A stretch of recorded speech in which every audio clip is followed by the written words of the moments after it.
بسم اللہ الرحمن الرحیم السلام علیکم ورحمۃ اللہ. اسلام لازمی chapter 4 lecture number 16 text book page number 66 ہے بیٹا. اور اس سے پہلے ہم لوگ چیپٹر 4 کا حصہ تعارف حدیث شروع کر چکے ہیں. تعارف حدیث کا یہ سیکنڈ کویسچن تھا, ہم نے شروع کیا ہوا ہے. یہ لاسٹ لیکچر میں ہم لوگوں نے اس کا کچھ حصہ ٹیکسٹ بک سے آپ کو آبجیکٹیو شارٹ کویسچن کے حوالے سے لیکچر دیا تھا. انشاءاللہ اس دوسرے کویسچن کا اگلا پارٹ ہے تدوین حدیث, یعنی حفاظت حدیث اور تدوین حدیث کے ادوار. انشاءاللہ اس کو ہم ڈسکس کریں گے آج. تو اس میں جو اہم پوائنٹ تھے آپ نوٹ کریں گے. تدوین حدیث یہ ایک مسلمہ حقیقت ہے کہ بعض صحابہ نے حضرت محمد صلی اللہ علیہ وسلم کی زندگی میں حدیثیں لکھی تھیں. جیسا کہ آپ پہلے پڑھ چکے ہیں کہ خود نبی اکرم صلی اللہ علیہ وسلم نے بھی بہت سے احکام و ہدایت کو قلم بند کروایا, یعنی لکھوایا. یہ حقیقت خوب واضح ہے کہ تدوین حدیث کا آغاز عہد رسالت ہی میں ہو گیا تھا. نوٹ کر لیں, تدوین حدیث کا آغاز کب ہوا؟ عہد رسالت ہی میں ہو گیا تھا, نہ کہ دوسری صدی ہجری میں جیسا کہ مستشرقین کہتے ہیں. مستشرقین پہ نشان لگائیں, یہ مشرقین نہیں ہے بلکہ مستشرقین ہے. مستشرقین یہ یورپین کنٹریز کے غیر مسلم مفکرین جو اسلام کے بارے میں منفی نظریات رکھتے ہیں, نیگیٹو نظریات رکھتے ہیں, اسلام کو متنفر کرنے کے لیے یہ بہت ساری کوششیں کرتے ہیں. ان کو ہم کہتے ہیں مستشرقین, یعنی مغربی ممالک کے غیر مسلم مفکرین جو اسلام کو مٹانے کے لیے لوگوں کے دلوں میں اسلام کی نفرت پیدا کرنے کے لیے کوشش کرتے رہتے تھے اور اب تک بھی کر رہے ہیں. ان کو کہتے ہیں مستشرقین. اب یہاں پر کویسچن آپ کا یہ ہوگا, شارٹ کویسچن, کہ تدوین حدیث سے متعلق مستشرقین کا کیا نظریہ ہے. آپ دیکھ چکے ہیں کہ مستشرقین کا نظریہ ہے کہ تدوین حدیث کا آغاز عہد رسالت میں نہیں ہوا بلکہ دوسری صدی ہجری میں ہوا. اب یہ سمجھ لیں بیٹا اچھی طرح, یہ لفظ لکھا ہوا ہے دوسری صدی ہجری, یہ دوسری ہجری نہیں ہے.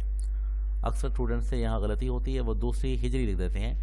دوسری صدی ہجری. ہمارے نبی اکرم صلی اللہ علیہ وسلم نے جب مکہ سے مدینہ ہجرت فرمائی تو ہجرت سے ہی یہ ہجری سال شروع ہوا, اور جو ہجری سال ہے, ایک سال ہجرت کا پہلا سال 1 سال کہلائے گا, اور ہجرت کے 100 سال وہ صدی کہلائے گی. صدی جو ہے, سینچری جو ہے, وہ پورے 100 سال پہ ہوتی ہے. تو دوسری صدی ہجری سے مراد نبی اکرم صلی اللہ علیہ وسلم کی ہجرت مدینہ کے 100 سال بعد جب دوسری صدی شروع ہوئی.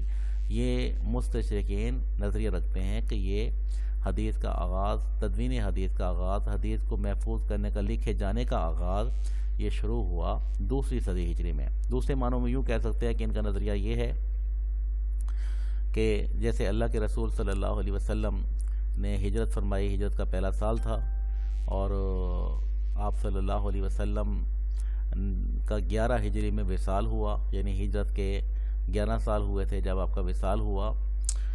تو آپ صلی اللہ علیہ وسلم کی وصال کے 11 سال گزرے تھے, ہجرت مطلب پہلی صدی ہجری کے 11 سال گزرے تھے.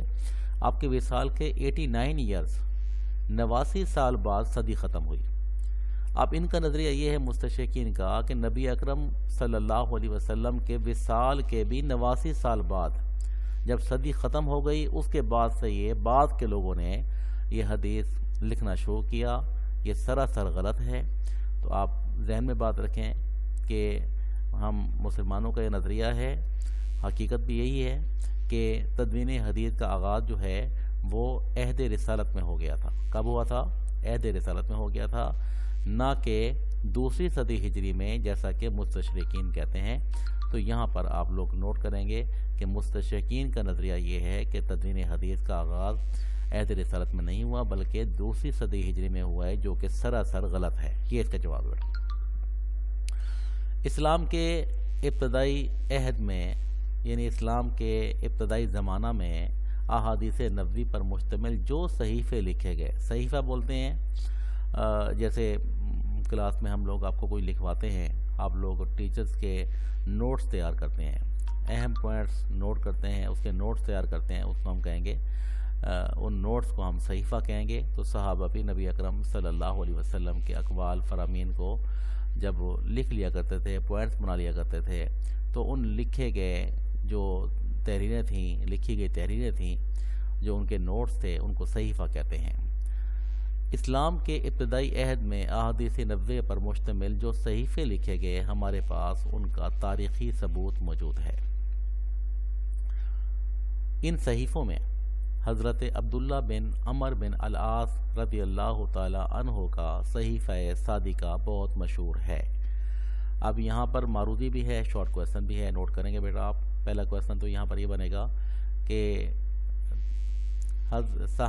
صحیفہ صادقہ کس کا لکھا ہوا ہے؟ صحیفہ صادقہ کس کا لکھا ہوا ہے؟ تو جواب ہوگا صحیفہ صادقہ حضرت عبداللہ بن عمر بن العاص رضی اللہ تعالی عنہ کا لکھا ہوا ہے. عبداللہ بن عمر لفظ ہے, میں نے اس کو عمر کیوں پڑھا ہے؟ عمر کے بعد جب واو دی ہوگی تو اسے عمر پڑھیں گے. اور یہ بات یاد رکھیں, اگر آپ نے صحیفہ صادقہ کے جواب میں عبداللہ بن عمر کی بجائے عمر لکھ دیا تو یہ اور صحابی کا نام ہے, ان کا اور صحیفہ ہے. تو جب آپ عبداللہ بن عمر لکھیں گے تو یہ جواب غلط ہو جائے گا صحیفہ صادقہ کے حوالے سے. تو یہ بات ذہن میں رکھیں کہ صحیفہ صادقہ حضرت عبداللہ بن عمر بن العاص, عمر بن العاص کا لکھا ہوا ہے. تو اس کے جو کویسچن ہیں وہ الٹا کر بھی پوچھے جا سکتے ہیں, جیسے صحیفہ صادقہ کس کا لکھا ہوا ہے؟ جواب ہوگا حضرت عبداللہ بن عمر بن العاص کا لکھا ہوا ہے. اگلا کویسچن, حضرت عبداللہ بن عمر بن العاص کے صحیفے کا نام کیا ہے؟ جواب ہے صحیفہ صادقہ ہے. یا یوں کویسچن ہو سکتا ہے کہ عہد رسالت میں صحیفوں میں کون سا صحیفہ زیادہ مشہور ہے؟ جواب ہوگا صحیفوں میں صحیفہ صادقہ جو حضرت عبداللہ بن عمر بن العاص کا لکھا ہوا ہے یہ زیادہ مشہور ہے. اس طرح حضرت علی رضی اللہ تعالیٰ عنہ کا صحیفہ بھی تھا جس میں بہت سے احکام و مسائل درج تھے. تو اب یہاں کویسچن ہے کہ حضرت علی کا صحیفہ کس طرح کے احادیث پر مشتمل تھا؟ تو جواب ہوگا صحیفہ علی یعنی حضرت علی کا صحیفہ احکام و مسائل پر مشتمل تھا, احکام و مسائل سے متعلق احادیث پر مشتمل تھا.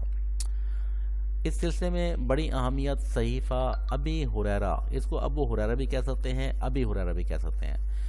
صحیفہ ابی ہریرہ رضی اللہ تعالی عنہ کی ہے, جو ابو ہریرہ رضی اللہ تعالی عنہ سے ان کے عزیز شاگرد حضرت حمام بن منبع نشان لگا لیں, ان کے عزیز شاگرد حضرت حمام بن منبع نے روایت کیا.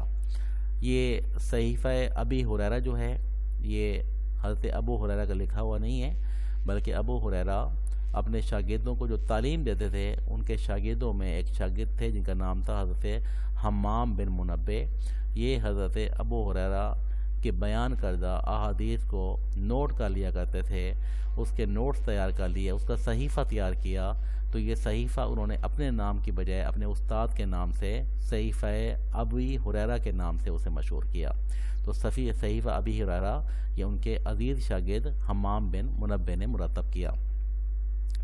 یہ صحیفہ تدوین حدیث کے سلسلے میں اس لیے اہمیت کا حامل ہے کہ با تمام و کمال یعنی مکمل طور پر اسی طرح ہم تک پہنچ گیا جس طرح حمام رحمۃ اللہ نے اسے حضرت ابو ہریرہ رضی اللہ تعالی عنہ سے روایت کیا اور پھر اس کو مرتب کیا تھا. اس صحیفہ کی کھوج کھاج اس طرح لگائی گئی کہ چند سال پہلے 2 مخطوطے دستیاب ہوئے. مخطوطے یعنی چھوٹے چھوٹے پیسز جو ہیں تحریر کے تھوڑے صفحات ہو گئے, اس کو مخطوطے بولیں گے. ایک برلن یہ جرمنی کا شہر ہے اور دوسرا دمشق یہ ملک شام کا شہر ہے, جن میں کوئی فرق نہ تھا. یہ 2 مخطوطے کہاں دستیاب ہوئے؟ ایک جرمنی کے شہر برلن سے اور ایک شام کے شہر دمشق سے یہ موصول ہوئے, جن میں کوئی فرق نہ تھا. جبکہ یہ صحیفہ مسند امام احمد میں مکمل طور پر محفوظ ہے. نشان لگائیں گے مسند امام احمد, یہ حدیث کی کتاب کا نام ہے مسند امام احمد.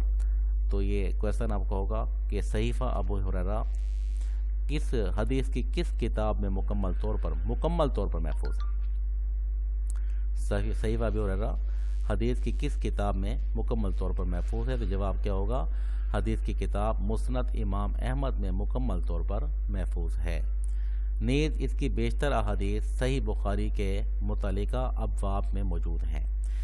اسی طریقہ سے عصر حاضر یعنی دور حاضر کی تحقیقات نے حضرت محمد صلی اللہ علیہ وسلم کے متعدد خطوط اور وثائق منکشف کر دیے۔